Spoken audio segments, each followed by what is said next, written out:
Welcome to KRA's The Hub, the official podcast of KRA Corporation. And now get ready to hear workforce topics and trends you need to know on the go. Hello, everyone, and welcome to another episode of The Hub, the podcast where we explore ideas, innovations, and the leaders that are helping to shape the future of workforce development. And I'm your host, Jonathan Overall. Well, today I'm excited to spotlight an event that is really for anyone responsible for managing federal workforce grants, ensuring strong fiscal stewardship within their organization. And KRA is a proud sponsor, a promotional sponsor of an event that is happening in the month of August in 2026, the Administrative and Financial Management Conference that is taking place August 17th through the 20th in Boston, Massachusetts. Now, this conference brings together nationally recognized experts to help workforce professionals strengthen compliance, financial management, and operational excellence. Now, one of the featured speakers that is joining us today is Laura Patton Watson, whose career in federal workforce administration spans decades. Laura recently retired as the Deputy Assistant Secretary of the U.S. Department of Labor's Employment and Training Administration, where she oversaw human resources, information technology, budget, accounting, and grant operations. Before that, Laura led the Office of Grants Management, overseeing approximately $9 billion in federal grant awards each year. Now, throughout her career, she also helped shape many of the federal grant regulations and guidance that workforce organizations rely on today. Laura, welcome to the Hub. Thank you so much. I'm so happy to be here. Well, I want to jump right into our first question for you, Laura, today. A lot of times people think of fiscal management as simply accounting and compliance. From your perspective, in your role where you oversaw billions of dollars of federal grants, can you share with our audience what is it about fiscal management that makes it central to achieving success in workforce outcomes? Great question. Fiscal management is the foundation to be a successful organization because it aligns your grant cost, your strategic capacity, your strategic goals with stable operations and optimizing resource allocations. Without disciplined financial control, organizations face erratic staffing adjustments, production losses, and sudden budget shortfalls, and employees' morale and grant outcomes will fall short. In your career, you obviously oversaw grants and a very significant budget. When you look at the organizations that were consistent, that managed funds well, what set them apart from the organizations that perhaps struggled with managing those funds? Those organizations that managed well are far more likely to increase additional federal funding and have good outcomes. Why would you say this? Because when ETA and the Department of Labor is looking at their risk review, which is required by the uniform guidance, your organization will have zero or few findings, ranking you as a top organization. If your organization has few findings, you can concentrate on workforce services for participants rather than spending time on correcting the audit findings and monitoring. Thus, you're going to get higher outcomes. If your organization has few audit findings, you're going to find that your staff are happier, your morale is higher, and this feeds into your organization to promote organizational growth, to increase the trust across your organization, and again, all that leads to higher outcomes. Now, right now, as we speak, the workforce development industry is navigating significant changes that we're facing right now. There are evolving federal priorities, there's increased accountability, and even discussions around the reauthorization or replacement of WIOA and seeing that modernized for stronger performance expectations. What fiscal management trends do you believe workforce leaders should be paying attention to right now over the next few years? You are so right. The buzz on Capitol Hill and around the workforce across the country is about increased outcomes. The more outcomes for the dollar. Organizations need to build strong relationships with their partners to ensure rich, eligible pipelines of participants to their programs. They need to ensure that their training programs are quality and credentials that are meaningful and recognized by industry. And they need to coordinate with their industries within their region so that they have strong placements. And to do all this, you need to track your cost in your accounting system. So you need a strong accounting system and you need people with good experience and good judgment. As we talk about your plenary session at the upcoming conference, the focus is going to be on understanding grant agreements. Many professionals receive a notice of award and immediately they begin the process of implementing that in their project and within their organization. What are the most important sections that every grant manager should fully understand before spending that first federal dollar?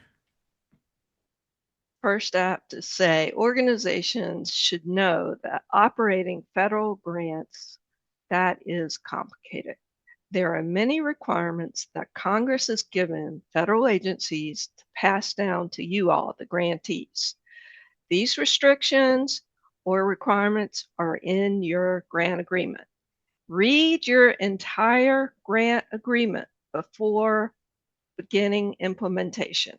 You want to hit the ground running. You've got your grant agreement, you've got your staff lined up, and you're ready to go. Please, please read the special terms and conditions in your agreement. For example, you may have a restriction on your funding that says you can only spend the first 10% of your funds in, say, the first 120 days. So if you start out 100 miles an hour spending all of your grant funds immediately, you may exceed that restriction. And that restriction is there for a purpose.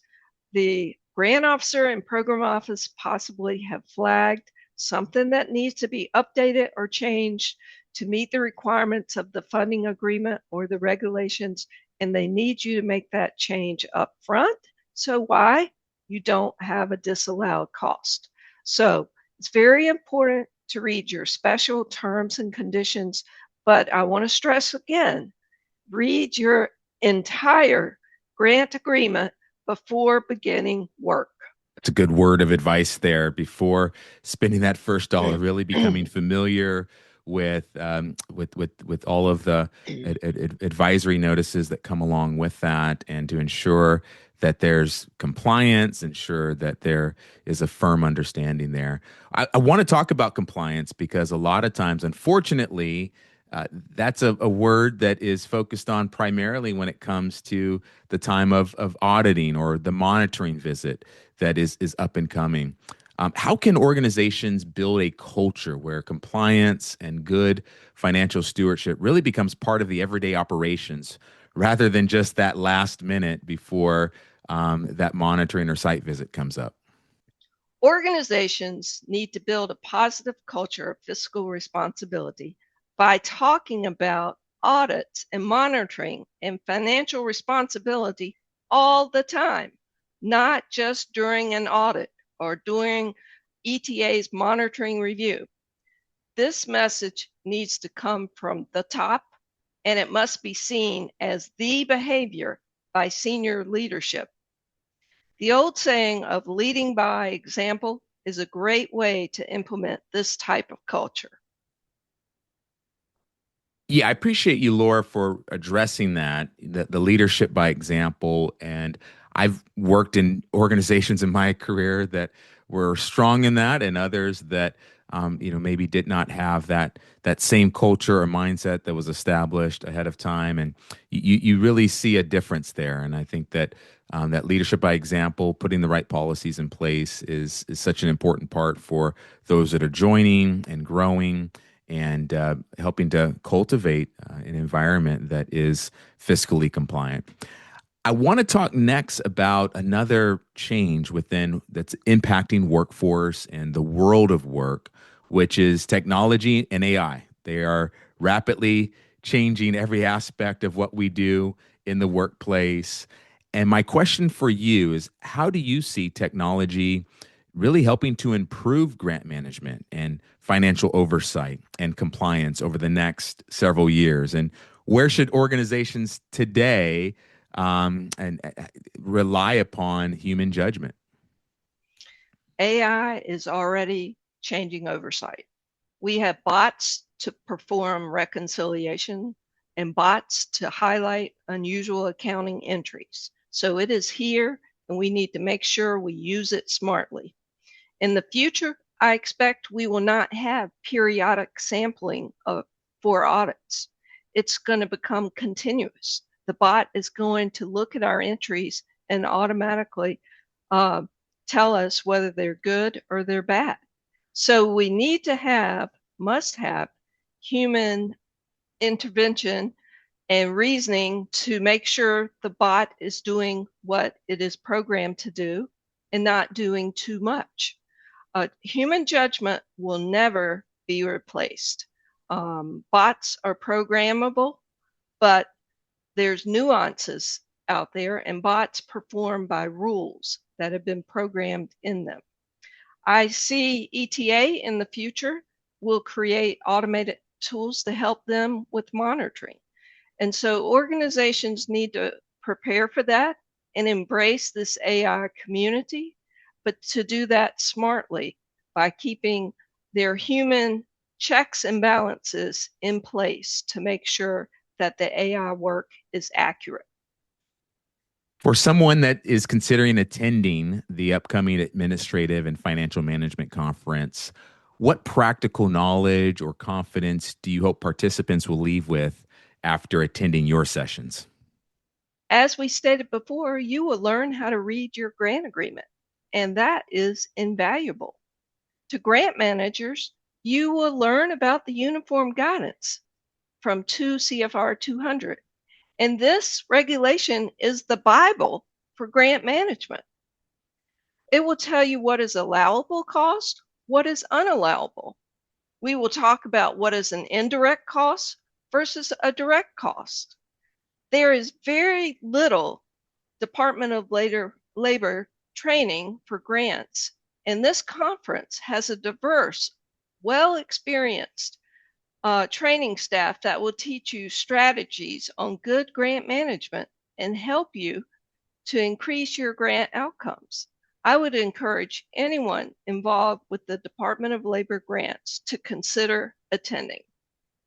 Well, Laura, I want to thank you for sharing your insights and from a really stellar career working for the Department of Labor, and the insights that you've shared with our audience today and what's up and coming at the Administrative and Financial Management Conference. I know is going to be a wealth of knowledge and resources for those that are in attendance. And want to thank you for joining us here today in the Hub. Thank you so much. I hope to see many of you at this conference. And for those of you that are listening, I want to, before we close, just again share that this event is happening August the 17th and the 20th at the Hilton Boston Back Bay Hotel. And this is a conference that is being hosted by Macy Prince Consulting. And KRA is excited to be a promotional sponsor for this event. Consulting is at the heart of what we do as a workforce services provider in offering consulting, capacity building services in many of these areas and topics that are going to be presented at this conference. And so we hope you can join for this event that is up and coming in the month of August. Well, until next time, thank you for joining us today in the Hub, and we look forward to connecting with you again soon at some of the upcoming conferences that KRA will be a part of this fall. Thank you for joining us. Thank you for listening to KRA's The Hub. Don't forget to subscribe to the podcast on Spotify, Apple Podcasts, or wherever you listen to podcasts. To learn more about KRA Corporation, visit www.kra.com. Thanks so much for listening, and we'll be back soon with a new episode.